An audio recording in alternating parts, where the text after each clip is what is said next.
Hello everyone. In this video we're going to be doing a lot of problems related to solutions of linear system. We will be applying the matrix techniques which we learned in the previous session and also practice a little bit more of row reduction and echelon forms of these matrices. In this video we are going to be looking at the following topics. Continuing on the solutions of linear system, as I just said, we're going to learn about a lot of new terminology, a pivot position, pivot columns, basic and free variables, rank of a matrix, the row reduction algorithm, and a parametric description of solution set, and one of the most powerful theorem for us in linear systems is existence and uniqueness theorem. Okay. So let's have a little recap of things we have done earlier. A linear system is a collection of one or more linear equations involving the same variables, say x1, x2 up to xn. For example, x1 minus 2x2 plus x3 equals 0, 2x2 minus 8x3 equals 8, minus 4x1 plus 5x2 plus 9x3 equals -9. So this is one linear system. And a solution of a linear system is a list of numbers, say S1, S2, Sn, which will make this above linear system each and every equation in this linear system to be a true statement when we are replacing the values S1, S2 up to Sn for each of these xi's. So in this one, if we will have a solution set, we will have a solution set of the form S1, S2, S3, and if this linear system has a solution, these values S1, S2, S3, when placed in x1, x2, x3, if all in each and every one of these three linear equations, and they come out to be true, that means the left-hand side equals the right-hand side, then this would become the solution of this linear system. Okay, and we also know that we gather all these possible solutions is called the solution set of the linear system, and two linear systems are equivalent if they have the same solution set. A very important part for us is the solution of a linear system. A system of linear equations can either have no solution, exactly one, or infinitely many solutions. And if a system has one or infinitely many, we call that linear system to be consistent. And if the system has no solutions, then we say that the linear system is inconsistent. Okay, now moving forward. Notice when we're solving these linear systems, it is the numbers or the coefficients which actually control everything. So when we're doing these problems, why do we want to have all these xi's and all these little equal to signs? If we can write this linear system in a matrix form, like for us, we can look at the augment matrix, and then our life becomes simple because we can solve on these matrix by applying these elementary row operations. And then if reduce it to a row echelon or a reduced row echelon form, we can get the solution, and then finally we can write it back in the form of a linear system of equations and get the value for x1, x2, x3. Now, just a quick recap over here, that when we write down the linear system, remember the first column, the way we write down, is being represented by the variable x1. The second column is representing the variable x2, and the third is column of the segment matrix is representing the variable x3. So it's x3, so this one is representing x2, the second column, and the first column is representing the variable x1. And the very last column in the augment matrix is basically all the constants which are on the right-hand side of the linear system. There should be no constants on the left-hand side, guys, when we're writing down the augment matrix. Okay, so let's look at some terminologies. We're going to look at pivots and pivot positions and columns like that. So what is a pivot position first? A pivot position, it is in a matrix, is a location in the matrix which corresponds to the leading entry in a row echelon form. So in other words, if I have been given any matrix, the pivot position is the one which is going to be corresponding to the row echelon form of that matrix, and also it will be the leading entry in the row echelon form. It's a location in the matrix, very important. So for example, if we have this row echelon form of a matrix, this is the pivot position. So all these little black squares are pivot positions. Now what is a pivot? They're all interrelated, guys. Pivot is a non-zero number in that pivot position. So this little black square is a pivot. This is a pivot. This is a pivot. The location is a pivot position, but the number itself in that pivot position, and it has to be non-zero, is a pivot. And what is the pivot column? A column which contains the pivot position. So everything is related to the little word pivot. Okay, last time we learned about these row elementary operations. So we're going to put this in a nice little algorithm form, because that's what we basically will be doing when we solve our linear systems when it has been converted to a matrix form.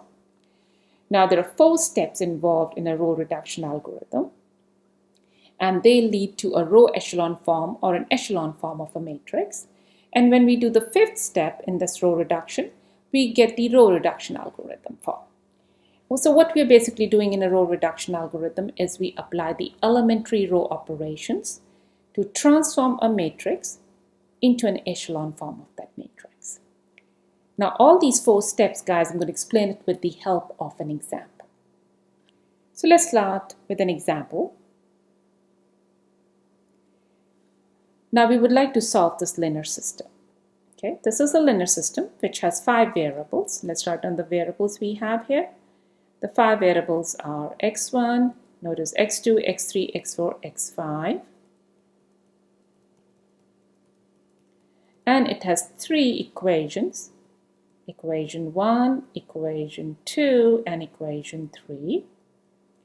Now, it is in the proper linear system where I can easily transform this into an augment matrix. Keep certain things in mind. First of all the constants have to be on the right-hand side of the equal sign before we write down the augment matrix. So everything is all the constants are on the right-hand side.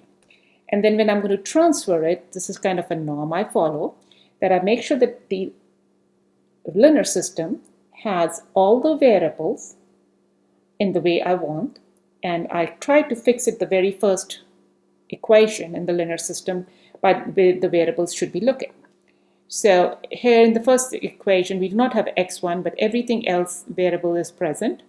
So x2, x3, x4, x5. In other words, if you don't write x1, it simply means it is 0 times x1 plus 3 times x2. And then the next 2 linear systems I have, linear equations I have in this linear system, they're following the same pattern. That means x1 comes first, then x2, x3, x4, x5. And all the variables are on the left-hand side of the equal sign. The same thing happens in the last equation in this above linear system. So once it is in the proper form, that's when we would change it to an augment matrix. In other words, get rid of these little xi's and then change it into a matrix. Now remember, an augment matrix will have the constants also present, and they will always be by default the last column of that matrix. And the rest of the other columns, they are basically the elements of the coefficient matrix. Okay. Now, as there are 5 variables, that means the coefficient matrix will have 5 columns. And the way we write on the columns are, the first column will be representing the first variable, which is by, for us, it is x1. Then second column is being represented by x2, third x3, fourth x4, and fifth is being represented by the variable x5, and the last is just a bunch of constants. Now I want to solve this linear system. I want to write it in a row echelon form.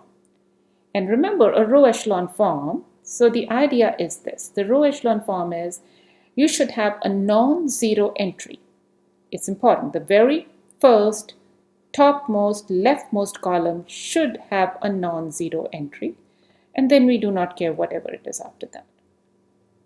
That's the first thing we need to do, and that's what, because it's a rows here, so I want to put it into a matrix of an echelon form where the topmost leftmost column has a non-zero entry. And as if it's an echelon form, then we need to get a bunch of zeros after beneath it. And then we need to have the second row. If it has going to have a non-zero entry, it will be on the right hand side of this leftmost column. Suppose it is over here. Say it is in the third column. So it doesn't matter whatever. So here you can have, remember it's going to be 0. And beneath it also is going to be 0. Okay, so now if this is the non-zero entry, how many? Remember we have 5 columns. So this is the third column. So I'm just assuming, I do not know what is going to happen later on. At this point in my back of my mind, suppose if this is the next leading entry, which is on the right hand side of the topmost non-zero row. So this one will be any elements on the same non-zero row. Now if this is the second pivot column, this will be a 0 value. And now the possibility is that this can be a bunch of zeros. This can be one possibility, or it can be a possibility where I have a column like this, or we can have like this, and we can have any values. This is 0, 0, 0, and suppose the non-zero column happens to be here. So this is the next pivot. So many possible values, the many possible values here. The most important, guys, is that when you start given a augment matrix, your very first thing is this, that you have to make the topmost leftmost column, the topmost row in the leftmost column to be a non-zero entry. Okay, so that's the very first thing we have to do. The leftmost non-zero column, we start with that, make it to be a non-zero. So what we're going to do is we will be interchanging either row 2 with row 1 or row 3 with row 1. It doesn't matter whichever rows we interchange. In other words, it didn't matter if I had written this equation 2 as equation 1, because it will still be the same linear system. It does not matter. So you can interchange rows and your system will not be affected in its solution. Okay, that's the very first step, guys, in the row reduction algorithm. Now we start with the leftmost non-zero column, which is this. This is the pivot column because it's a non-zero column. There's a pivot. The pivot has to be at the very top of this leftmost non-zero column. We have to make this to be a pivot. Now remember, for this to be a pivot, it has to be a non-zero term. Only then that can become a pivot. Otherwise, it cannot become a pivot. So what we do is, as the leftmost top entry is 0, we need to replace it with a non-zero entry so that this pivot column will have a pivot at the topmost row in that column. So what we did was we interchanged R1 and R3. And the way we write it down is interchanging of columns is written like this. So row 1, I'm interchanging with row 3. So we just basically move the elements of row 1 down and then row 3 up. So we have 3, -9, 12, -9, 6, 15. The second row is not affected, it just remains as it is. The last row is now 0, 3, -6, 6, 4, and -5. Now remember, this is the pivot column, and this is the pivot element. This is the pivot, position, this is the pivot position, and 3 is the pivot. Now, to make it into a row echelon form, what is this? All the elements beneath this pivot has to be 0. So this one's already a 0, good for us. So we need to make this entry, the second row, the first column, to be 0. How do we do that? That's the step 3. We apply row replacement operations to create zeros in all positions below the pivot. The operation here will be R2 minus R1 goes to R2.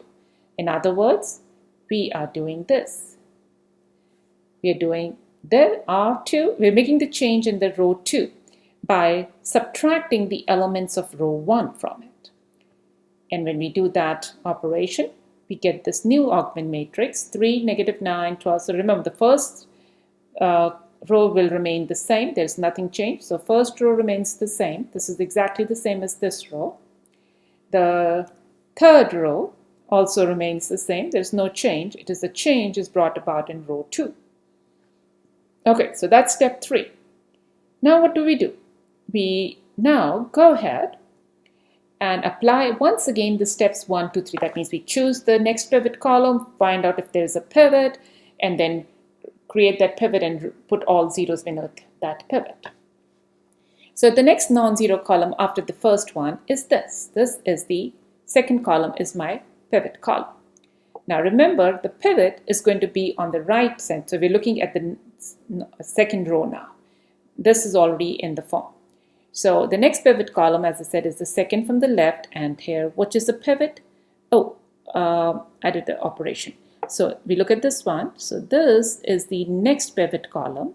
And what is the pivot? The pivot is 2. Remember, we are writing down in the row echelon form. In the row echelon form, if this is the first, and we're trying to create the, the row echelon form, then we go down to the next non-zero row, and the next non-zero row is this, the second row, and this non-zero row, the second column in the second row is the pivot. So 2 is the pivot.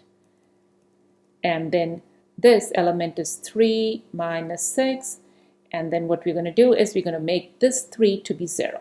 And that is done by R3. And the changes is happening in R3. Remember, the R1 remains the same and R2 is exactly the same as the top one. So what you're now doing is the operation is making the change here. We do R3 minus 3 halves R2. Remember, we need to make this to be 0, this 3 to be 0. And the changes are going to R3. The new augment matrix is this. So what happens is, it is already, now I have to check whether it is in a row echelon form or not. If it is in a row echelon form, we stop because this already is telling us there is going to be, we're going to use this to find out the solutions now. If it is in a row echelon form, we're good to go. Okay. So remember, this is in a row echelon form. This is the topmost, leftmost column has a non-zero entry. And then the next one is the 2. And after that, there's a bunch of zeros. But then 1 is my next. So then what we do is we go to the next non-zero row.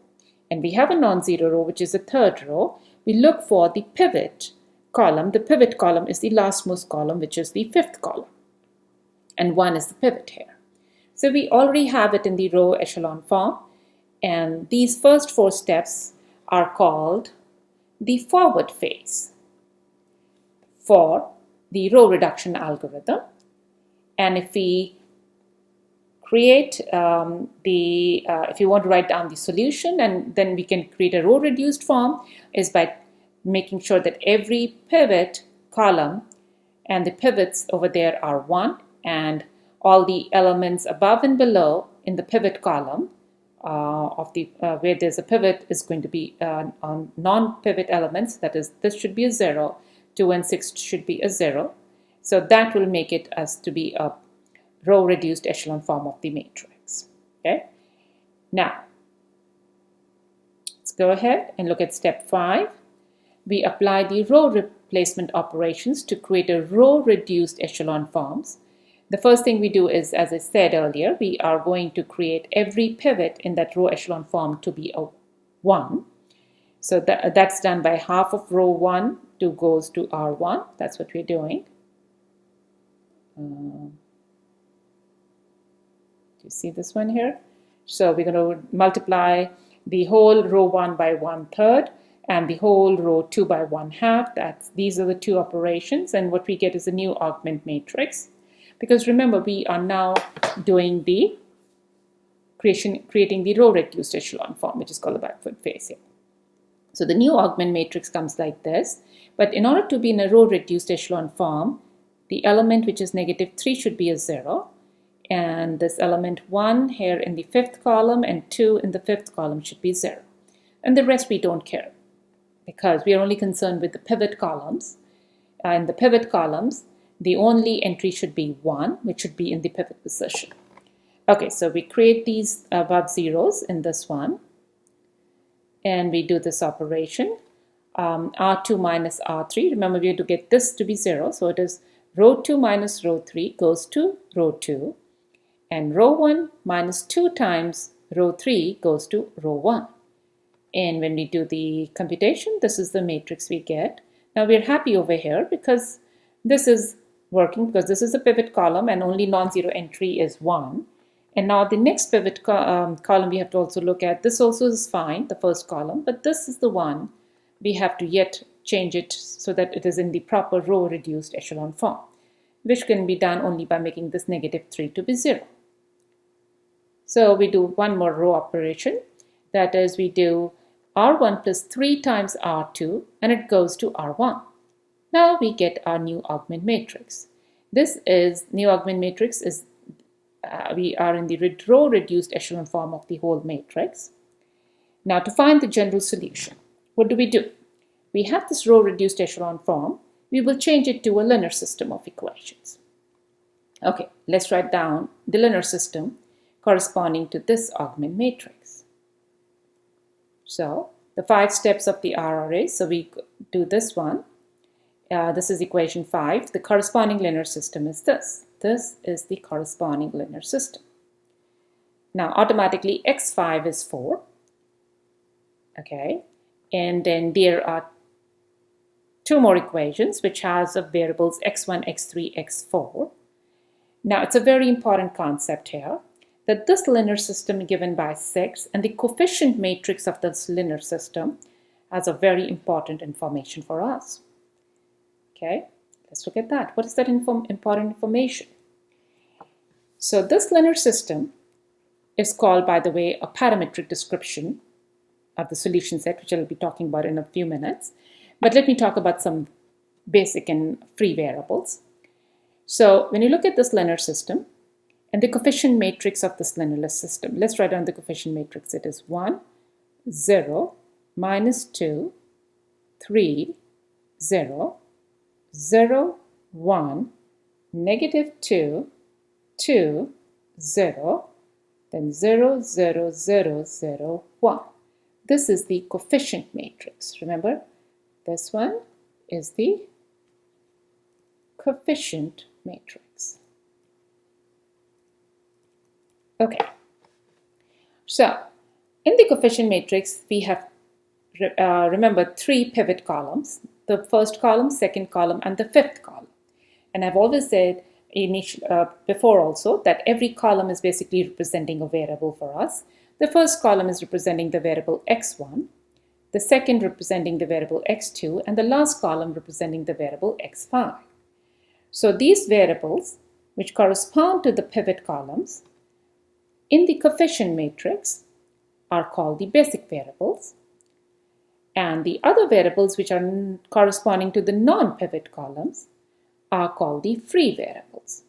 So in this problem, x1, x2, and x5 are the basic variables, whereas x3 and x4, they correspond to the free variables. One more terminology related to a matrix, which is related to the basic and the free variables, is called the rank of the matrix.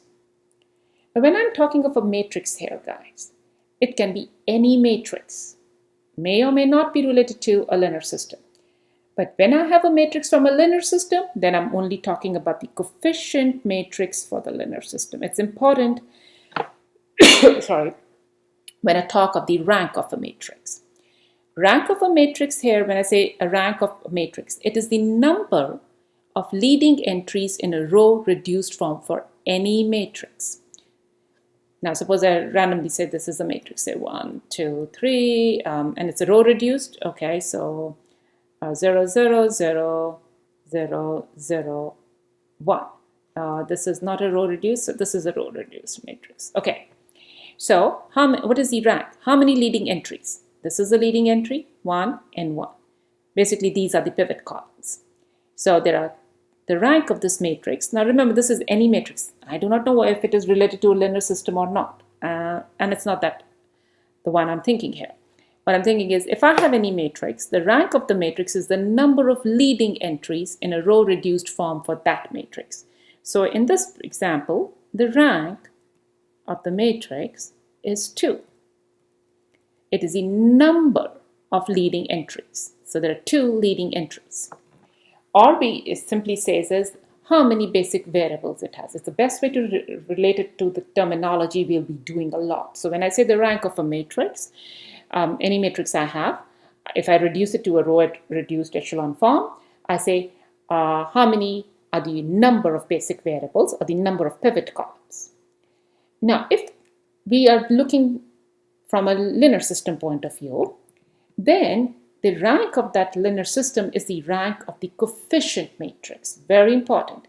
It is the number of leading entries in a row reduced form for that coefficient matrix. Okay, so that's the relationship of a rank of a matrix. Okay, so in this previous position, so how many, if we come back over here, so in this linear system, notice this was the coefficient matrix. It had 3 basic variables. So the rank of this coefficient matrix corresponding to this linear system is 3. Now this also, as I said some minutes ago, is called the parametric description of the solution set of the linear system. Quite a mouthful, right? Okay, so let me just take you to the slide which talks about that. Here. So the linear system we were solving here, we had this linear system. Let me write down the linear system for you.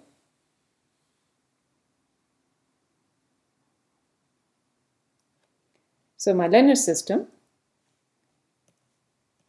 was x1 minus 2x3 plus 3x4 equaled negative 24, x2 minus 2x3 plus 2x4 equals negative 7, and then x5 equals 4. So what we're going to do, guys, is now we're going to write down, now remember, which are the basic variables? The basic variables are x1, x2, and x5. So just to make our life simple, we will write x1, x2, and x5 on one side of the left-hand side of the equal sign and keep everything on the right-hand side of the linear system.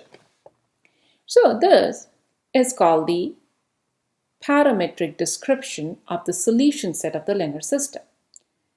And here we're saying x1, x2, x5 are the basic variables and x3 and x4 are the free variables. In the parametric description of the solution set, the free variables are acting as parameters. So that means x3 and x4 are the parameters. And notice if we give any value to x3 and x4, we will get infinite solutions for this linear system. So because x3 and x4 are free variables, you can give them any values you want and you will get so many solutions, infinite of them, by the way. Now, something to note about. Now for any value, so we say infinite, so that means linear system is consistent. For example, if I say x3 and x4 is 0. So what happens when I put x3 and x4 to be 0? My x1 is negative 24, x2 is minus 7, x5 is fixed to be the number 4, and one of the solutions is simply negative 24, negative 7, 0, 0, 4. That's one of the infinite of them. Now let's look at some solution observations. When we solve a linear system, it simply means finding a parametric description of the solution set or determining whether the solution set is empty. Now, when a system is consistent, that means it has a solution and has free variables. That means there are going to be many parametric descriptions of it. In other words, remember when previously we had the linear system as x1 in terms of x x1 was in terms of 2x3 minus 3x4 minus 24. Then x2 was again 2x3 minus 2x4 minus 7. And x5 was 4. And that was one of the parametric description. Now we can play around. These are linear equations. I can play around with them and write x2 in terms of x1 and x3 in terms of x1 and x4, because x5, remember, is fixed. So now, because I've just rearranged these variables, it's just simple algebra here. What will happen is the new basic variables will become x2, x3, x5, and x1 and x4 are the free variables. Also, when a system is inconsistent, that means the system has no solution. That means the solution set is empty. In even that scenario, you can have free variables. So the presence of free variables is not an indicator that's always going to be getting us infinite solutions. Presence of free variables with a system being consistent, only then you have infinite solutions. So I'm going to show you an example where the solution set has no parametric representation. Rather, that means that solution set is empty. Okay, let's look at that example. So here is the linear system, and notice it is already in the nice proper form. We are having all the constants on the right hand side of the equal sign, and all the variables are in their proper order, like the way it is written. x1 is first, x2 is second, x3 is third, and that's the routine which is followed in the next two equations too. So clearly we can write down the augment matrix, which is here. Now I want to find the solution. So what is the thing? We say, can we write it in the echelon form? To have it in the echelon form, we look at the pivot column. The pivot columns are the columns where you have a non-zero elements. So this is my pivot column. But the pivot is 0. I can't have the pivot to be 0. I have to change the pivot from a 0 to a non-zero entry. So I can flip, or I can interchange row 1 with row 2 or row 3 with row 1, does not matter. So what I did was I opted for row 1 and row 2 this time to be changed. So when I changed the row 1 and row 2, so this is the new augment matrix. This is my pivot, and we need to get zeros beneath the pivot in the pivot column, so we need to get 0 here. What do? We do R3 minus 5 by 2 R1, and the change goes to R3. And we get this little augment matrix. This is the new augment matrix, which is equivalent to the other one. Remember, these are equivalent matrices too. Then we need to make, so what is the next pivot column? The next pivot, so once we have got this, then we remember the first topmost 0, and then we go to the next non-zero row. The next non-zero row is the second row, and the second column is my pivot column. And to make it in a row echelon form, that means this one is the new pivot. So what you have to do is now make half to be 0.